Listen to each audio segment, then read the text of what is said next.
going on, family and friends? Welcome back to My Thoughts Uncut. Thank you for watching. I appreciate you. I'm your host, Terrence Manning. Today, we're going to talk about the extreme socialist mayor elect in Seattle. Buckle up, Seattle. Let's take a look. 37 minutes after the hour now, she's been called the Mamdoni of the West. Self-proclaimed socialist That Katie is not Wilson good. is Seattle's brand new mayor-elect. But is she a reflection of the Democratic Party's lurch leftward, or is she just the right fit for Seattle right now?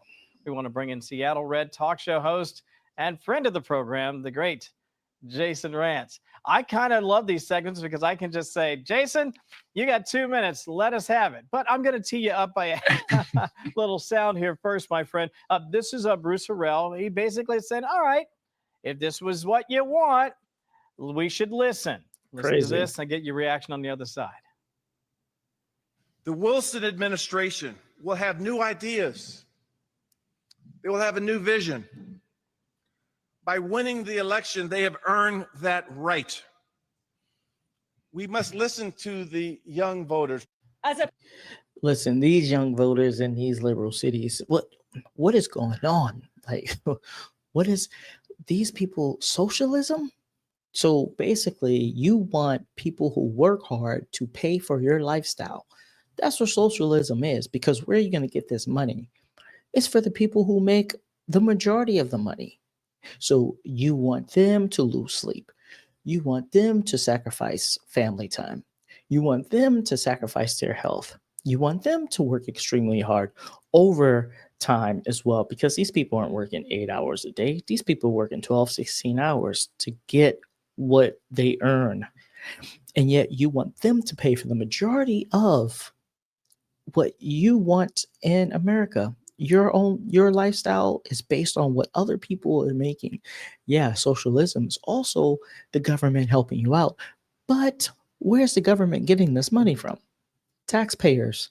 And if you are lazy and you just like to sit at home and just watch TV, or you like to have a part-time job and not try to further yourself, not actually try to get a career or go to school and actually get a degree that you can utilize and make some decent income, you rather the government and rich people, because let's just call it what it is, rich people in the government, to subsidize your livelihood, which is outrageous.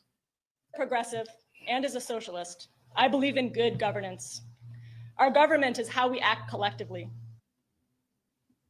That's an interesting perspective. I always like to say, let's see how the business community reacts after this They sort of hate it. leadership change. Are you bullish Yeah. or are you running for the hills, Jason? Well, businesses certainly seem to be indicating a panic, and I think they're right to panic. This is someone who does not have any experience that you would traditionally look at and say, well, she's qualified to run a city. Now, obviously, as someone who lives in Seattle, works in Seattle, I want this to work. And I do think she's well-intentioned. I just think she's going to be in over her head. She did not run as a socialist the way that Mamdoni did. She was not owning that category, and a lot of the ideas she were putting out there, I do think were either socialist or maybe adjacent. And so Oh no, he didn't she's get the same extreme kind of socialism. national attention that a Mamdoni did. But ultimately, she's going to lean into those policies with a council now that is dramatically different than what it was before this election, meaning we've got more socialists on the Seattle City Council. So she's going to be able to enact her agenda. And I think ultimately she's going to run into two problems. Number one, she's not going to be able to pay for much of what she wants to enact. And number two, she's going to have to increase taxes to do it, which then scares off businesses that. It's the same thing Brandon Johnson in Chicago is attempting to do. He's attempting to have Chicago be a socialist city where the government is subsidizing these people's lifestyles. And in turn, businesses are leaving. Why? Because they're going to get taxed the most.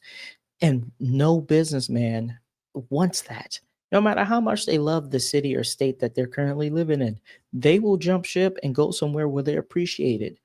So now Seattle's already a super liberal city. Now you're going to make it even 10 times worse. She's they labeled her as the Mamdoni of the West and said that she's 10 times more socialist than Mamdani, 10 times more liberal than Mamdani. That's a lot. What when does society start wanting to not work hard and earn your pay? When did we come to this? I want the government to just pay for everything and I just live free.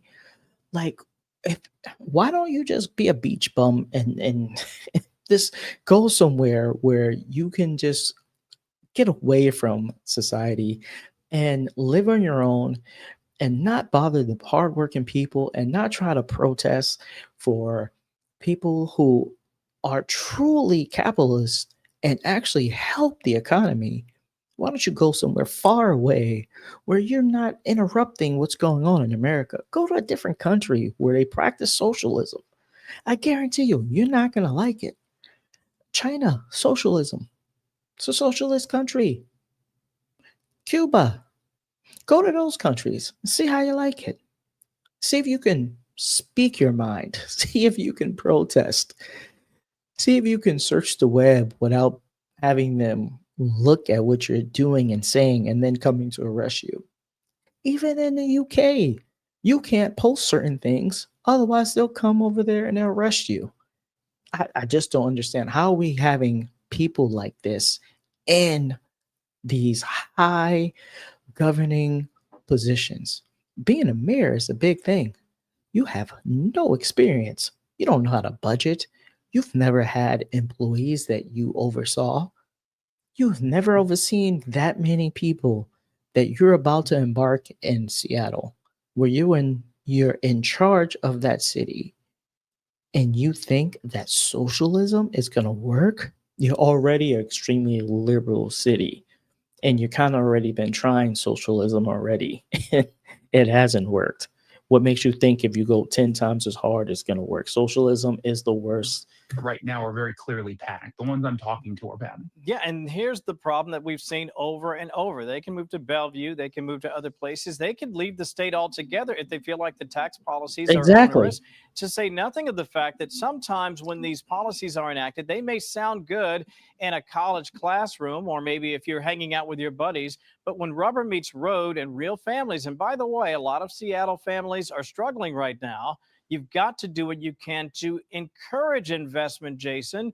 This idea of And that's the thing. If you want your city to thrive, discouraging corporations, whether it's large corporations, small businesses, medium sized businesses, when you're discouraging them by taxing the hell out of them and then trying to have a socialist city or state, you're going to drive businesses away. And then what are these people going to do? Like, these people were protesting about Starbucks and minimum wage. You mean to tell me that making coffee is a skill set to where you should be making close to $30 an hour, depending on where you're living in the US? We got people who are serving coffee protesting, saying they need more. That's that is a high school and college part-time job. That is not meant to be your career unless you are the manager or higher in a Starbucks corporation company. This is outrageous. We're going to look at what the possible California governor has to say about this. let's bring in RNC surrogate attorney Mahek Cook and California GOP candidate, gubernatorial candidate, no less, the great Steve Hilton. I want to begin with you, Steve, because let's face it, this is one of those circumstances where people say enough is enough. We have to look after each other. We have to really do something about the cost. Let me share a little sound. This is Hakeem Jeffries, and he's not alone here. He's saying we have to do something about the economy. Obviously, his prescription may be different from yours. Listen to this. Get your thoughts on the other side. America is far too expensive. The American people all across the country have made that clear repeatedly. Housing costs too high, grocery costs too high. They literally broke the economy for the last 4 years and then turn around and want to say that, oh my goodness, what are you guys doing? Why aren't you fixing this? This guy is a Timu Obama. He's just the worst. And then she's right. The last 4 years, they have made the economy one of the worst that we've ever seen. And all of a sudden, they want it to be fixed immediately.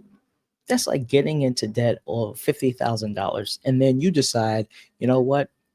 I'm going to start taking my credit serious. I'm going to get out of debt. You ain't going to get out of debt in 1 year unless you make an extraordinary amount of money. It takes time. Be patient, people. That's a good point there. No matter what you say at the White House, the facts are the facts. People really don't feel like things have gotten a whole lot cheaper. White House obviously sensitive to that. Your thoughts? Well, they have got a whole lot cheaper in places not run by Democrats. So there is an affordability crisis in America.